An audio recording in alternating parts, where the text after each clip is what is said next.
This is a battle from above. Archers are loosing volleys of arrows into the enemy, who have nowhere left to turn. If you want to know how to make this, first imagine how an arrow arcs into the sky. It rises, peaks, and then falls to its target. Now think of that same motion from a bird's eye view.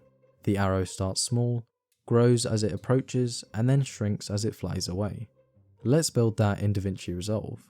Start by adding a background to your timeline and head into Fusion. Then import an arrow icon, make sure it has a merge node and a drop shadow node. There is a quick way to make this, which I'm going to run through first.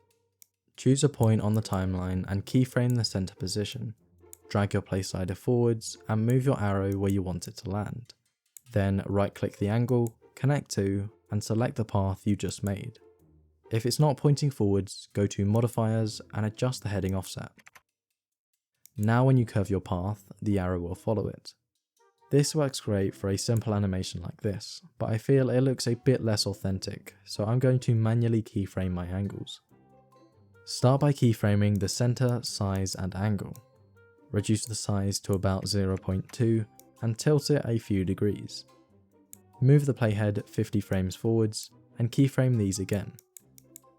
This time increase the size to 0.35 and lower the angle until it's almost horizontal. You'll also need to select the keyframes in the media window and curve the path with these yellow handles. After another 50 frames, move your arrow to its end position. Lower size to 0.1 and tilt the arrow in the other direction.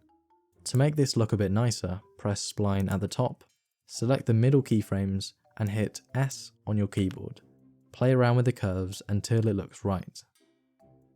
I'd like to take a moment to thank the sponsor of today's video.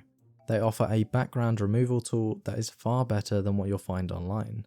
It uses AI to cut out your images and icons, leaving a clean edge and high quality image. There are plenty of backgrounds and filters to add, all with a single click. If you're looking to make better videos, then this tool is a must-have. Give it a try through my link in the description. Thanks once again to AIarty for today's collaboration. Now back to the video. Since we have the motion nailed down, we can move on to the easiest part. Navigate to your starting frame and click on the drop shadow that we made earlier. Change the blur and strength until you're happy. Then press the keyframe diamond for the drop angle and distance. Change these to 90 degrees and 0.01.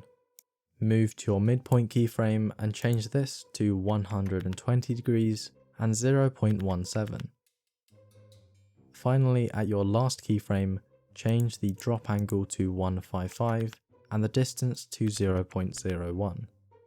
You can finish up by changing the blend in the merge node to fade it in and out of the scene.